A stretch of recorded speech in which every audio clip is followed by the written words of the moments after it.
from the studios of Farm Journal Broadcast.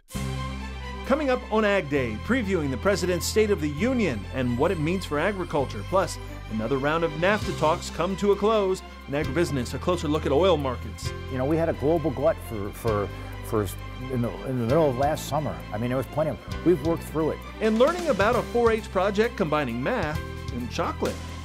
AgDay, brought to you by the Chevy Silverado, the most dependable, longest-lasting full-size pickups on the road.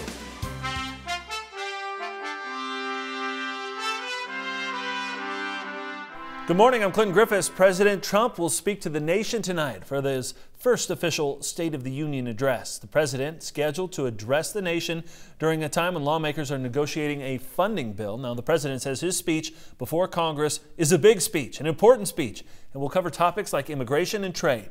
January has been a pivotal month for President Trump, especially when it comes to the agricultural industry. Betsy Gibbon joins us now with more. Clinton, it's been a busy month for the Trump administration. The administration unveiling its immigration plan on the heels of a government shutdown, and several trade deals are currently being renegotiated, including NAFTA. Some farmers and policy analysts say the president needs to continue talking trade during his first official State of the Union. Knowing Trump, his aggressiveness on trade, he's going to probably come out swinging against China and some other countries on trade. So there could be high anxiety relative to trade policy in a State of the Union address. That anxiety is why farmers want President Trump to be vocal about trade during the address. We asked farmers to give the president a letter grade for his first year in office. There's a lot of good things that he's done with the EPA and, some tax reform. I'm not sure how that'll all come out in the end, but, at least there's an attempt to make things a little better on the tax side. It really scares me, though, on the NAFTA side and our trade. So, that's why we have to go with, I guess, a lower B-. There's still some uncertainty with this presidency. Some farmers even reading his books, hoping to understand how the president makes deals. I'd probably give him a strong B. Why? A little bit more difficult. Interesting enough, this last weekend I read The Art of the Deal, which is a book he wrote 30 years ago, and I thought it was really interesting to have read that. And you kind of understand the way he talks and acts now. And so I guess after reading that book, maybe knowing the way he does business deals, I may be grading him higher than I might have. Others grading him lower. Probably a B or C. I think there's a public perception issue that we have with him and a level of respect that I don't always think is fair, but some of that's been brought upon himself. So it would be interesting to see what the next 3 years bring. Wiesmeyer says he anticipates the president will speak on infrastructure reform, the administration releasing its plan for improvements to infrastructure last week. He says it's likely to be a plus side of the State of the Union. Clinton? All right, thanks, Betsy. With the president expected to unveil his plan for infrastructure tonight, ag-related groups are weighing in. The Soy Transportation Coalition is out with its top 10 wanted list. Topping the list is maintenance and rehabilitation of locks and dams. The group will also push for funding for new construction of locks, especially along the Mississippi River in southwest Illinois. It also wants dredging at the lower Mississippi River and along the Columbia River in Oregon. The STC also supports an increase to the federal tax on gasoline and diesel fuel by 10 cents a gallon, with the caveat that rural areas get a proportionate amount of tax revenue. STC says more federal investment is essential. However, it also believes better stewardship of current taxpayer dollars could address many of these infrastructure demands. Another round of NAFTA negotiations are in the books, and all sides say they're leaving Montreal hopeful a deal can be reached. Lead trade representatives from Mexico, Canada, and the U.S. making closing comments Monday, all three ending the 6th rounds of talks on a positive note. While the deal isn't complete, the trio indicating talks are on the right track and moving forward. We still have substantial challenges to overcome. Yet, the progress made so far put us on the right track to create landing zones to conclude this process. Some real headway was made here today. The United States views NAFTA as a very important agreement. We're committed to moving forward. I am hopeful progress will accelerate soon. We will work very hard between now and the beginning of the next round, and we hope for major breakthroughs during that period. The next round of NAFTA talks are scheduled for Mexico City in late February, and according to Bloomberg News, NAFTA talks could run for months, even into next year. Tyson Foods has invested in a food tech startup that's developing methods to produce meat directly from animal cells. The meat producer announcing Monday that its venture capital arm, Tyson Ventures, now has a minority stake in Memphis Meats. Now, Tyson says the investment reflects the company's commitment to finding new, innovative ways of meeting a growing global demand for protein. Terms of the deal were not disclosed.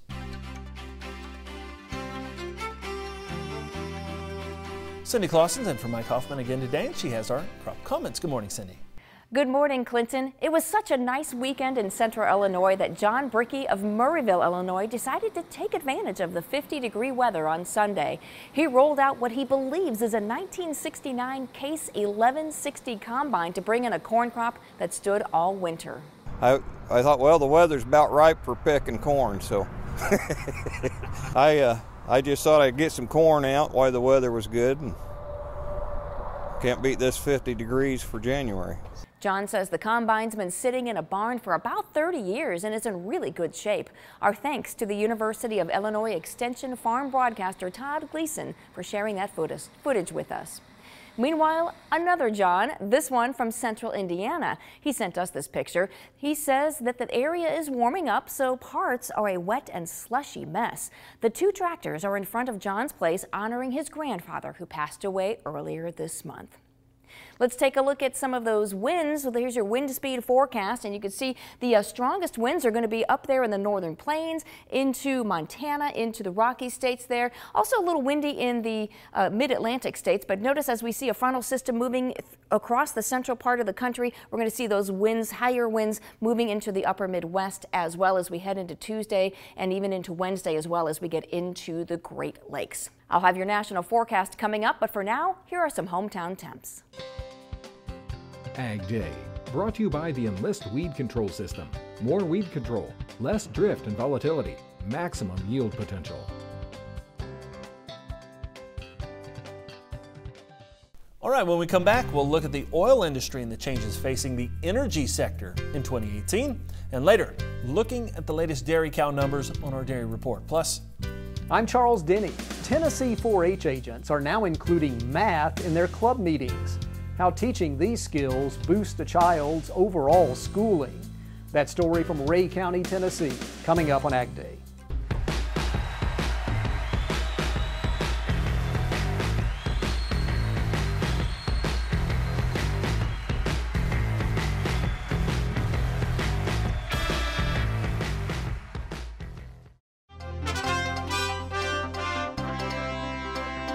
In AgriBusiness, we see a lot of green on the grain boards. Let's head to the CME in Chicago for a look at Monday's close. Today in soybeans, the market was up. The cash bids for the new crop finally broke through that $10 mark. So those back months futures have really gotten through, pretty firmly. Dryness in Argentina really is underpinning the market and kind of holding it up firm. This is why corn was also firm. The short-term trend really remains to the upside, and that's got traders of feeling a little more relief anyway. The futures are showing signs that they want to possibly test the upper targets. If we start to test those targets and break through, we could see a little more follow-through buying, and then maybe the market's really going to start to build some momentum. That's all from the floor at the CME Group here in Chicago. I'm Virginia McGathy. Crude oil investors are benefiting from a weakened U.S. dollar. Analysts say it's one of the best Januaries for oil in 12 years. Now, when the dollar weakens, as it has this month, investors flock to commodities like crude oil. Tyne Morgan has more in today's analysis. Here now with Pete Meyer. Pete, when we look at these oil prices, we've seen a nice run up in prices. Do you think there's still some more room to go? Well, the oil market's strength is really based on two factors. The first thing is that the funds are in there, are buying it, and they are long, and that's because the market's backwardated. By backwardation, I mean they can roll the contract forward in crude trades every month and not lose money if they're long, right? They buy it a little bit cheaper every month. It's not a huge number, but it's a decent number, so that's why the funds have kept their length in it, unlike in corn where it's very, very different. The other thing too is that we had a global glut for in the middle of last summer. I mean, there was plenty of, we've worked through it. Whether or not you like OPEC or whatever, them cutting back has helped much. Now, you know, Trump is talking about opening up offshore again. We're going to get, these prices are very, very nice to the shale guys. So we'll see. We expect production to ramp up. In other words, it's been a nice rally, but we think it kind of holds in here, and that's the opinion of the firm. So supplies have changed when we look at oil. I mean, it is right now, part of it is a supply-driven rally. No question. It was a glut that kept us down there below $50, and now the glut, we've worked through the glut. Demand is good. So we'll kind of see. But yes, we've worked our way through this global glut that we had just 9 months ago. But last year, Pete, when you look at oil prices, it really was kind of perception that drove a little bit of a rally in the oil market. You know, and when you look at that, can something like that happen in corn, where maybe supplies don't change that much, but the perception of a possible issue drives prices up? It could, but you're talking about a $15 to $20 rally in crude versus what I think could be a 10 to 15 cent rally in beans. So it's very different. We do have a glut of beans, and we especially have a glut here in the U.S. at 2.5 billion bushels. So yeah, I understand what you're saying, but also the other point is market structure. Corn's in a steep contango. 13% is the return on a year spread. Funds aren't going anywhere. They rolled at a 17-cent premium from Dec to March. Now they probably go to July. I wouldn't be surprised to see July trade back down to this 350 level. Dec is all bets off at this point. All right, Pete, thanks so much for joining us. Stay with us. We need to take a quick break, and then we'll have a check of weather here on Ag Day.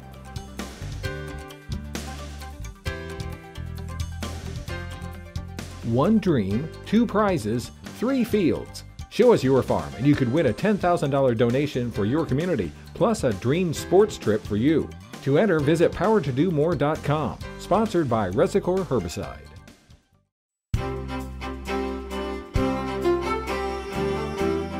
Back to Ag Day with Cindy Clausen looking at the weather map. And Cindy, it looks like we're going to have another system kind of developing and working its way across the country with cold weather. Yeah, absolutely. We got a few things to watch, but the main one's going to be moving right through the nation's midsection. Let's take a look. We have one system that's going to be pulling away from the northeastern United States, but we're going to really keep an eye on this one right here as that continues to move to the east, affecting parts of the northern plains. Not a ton of moisture just yet. We'll start to see that into the upper Midwest and into the Great Lakes, but as we continue into Tuesday night and into Wednesday, we're going to start to pick up just a little bit more moisture as that moves across the area, especially the Great Lakes areas. And of course, we'll have some lake enhancement with that as well. But we're also going to see some warmer temperatures Wednesday, but that's going to be followed by some much colder air. So watch as we start to see that moisture pick up, especially as we get into Wednesday night. And we'll start to see a little moisture on that secondary front as well. But overall, we're going to be seeing some cold temperatures for the most part as we finish off the week, especially for the eastern half of the country. Precipitation over the past 24 hours has been pretty light across most of the country. We've had a little bit in the parts of the mid-Atlantic and into the eastern Great Lakes, and of course it's been very unsettled in the Pacific Northwest. We're going to continue to see that, but there's that front, that low pressure system that's moving across the upper Midwest and into the Great Lakes, and so you're going to start to see more moisture with that. As far as how much of that is snow, obviously been very cold in the east, so we're going to be continuing to see chances for snow in the Great Lakes. There comes that system. You can see that kind of hugging the U.S.-Canada border, but we really start to see that affecting especially folks in the Great Lakes, and that will be moving into the northeastern United States as well. Temperature-wise, it's been really cold. We've been having trough after trough in the northeast, and we're going to be continuing to see that. So highs only of 14 in Sault Ste. Marie, high of only 55 in Jacksonville, the warm air remaining out in the southwest. Heading into the overnight hours we go. And look at that, even Jacksonville, northern Florida, getting down into the middle 30s. Single digits for the northeast, a lot of 30s and 40s across the nation's midsections, with 20 along the U.S.-Canada border. And as we get into tomorrow for Wednesday, it does warm up a little bit in spots, but that's going to be brief as we'll see another trough coming your way. In fact, here is the jet stream. We start off with a big trough across the northeastern part of the country. That moves off, and we see the warm temperatures remain out west, but another trough coming in as we get towards the later part of the week and into the weekend, and yep, just keeps on coming. So don't expect any real warm air, especially if you're in the Great Lakes to the northeast, anytime soon. That's your national forecast. Now let's check on the weather where you live. Bloomfield, New Mexico, mostly sunny and warmer for you today with a high of 58 degrees. Carthage, Mississippi, lots of sunshine but cooler with a high of 50. And Waterville, New York, cloudy and colder with some snow possible. When we come back, we'll be talking about the dairy industry on our weekly dairy report. Plus, 4-H club meetings are putting more attention to STEM subjects like math. We'll show you how it's paying off in chocolate. Ag Day, brought to you by Ram Commercial, America's longest lasting heavy-duty pickups.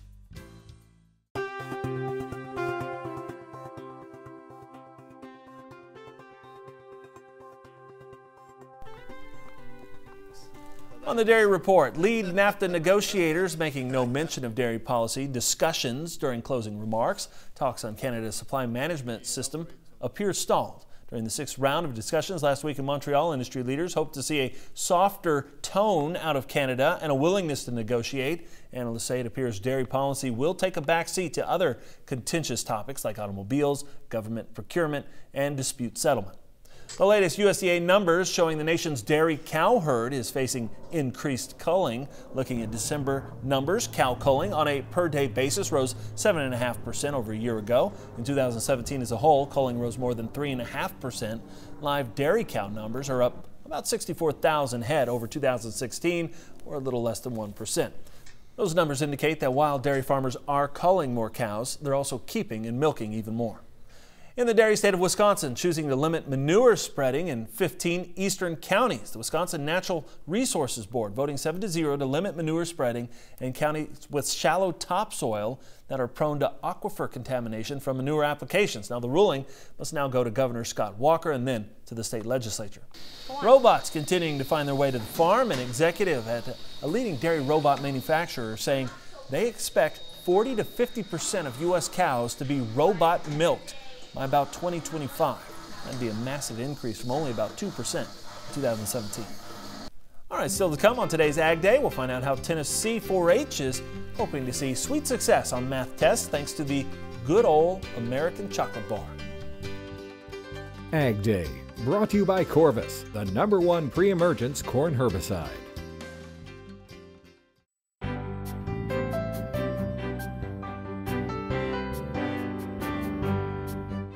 In the country, sponsored by Kubota. Tractors, hay tools, utility vehicles, mowers, and more. Visit Kubota.com today. Math is one of the most important and challenging academic subjects for children. The UT Extension developed a lesson plan that joins Tennessee schools with 4-H programs. Now, in this report provided by UT, Charles Denny reports on the sweet lessons of math. Okay, how many is there? Two. Fun with fractions and chocolate bars. It all adds up to learning. 4th graders at Ray Central Elementary are about to partake in a tasty treat, but no eating until all the pieces are counted. The kids are breaking up their candy in this 4-H lesson called Math is Sweet. So cross multiplication, 4 times 1 is 4. 4-H agent Aaron Sperling engages kids with brain teasers where they have to problem solve. And the chocolate helps too.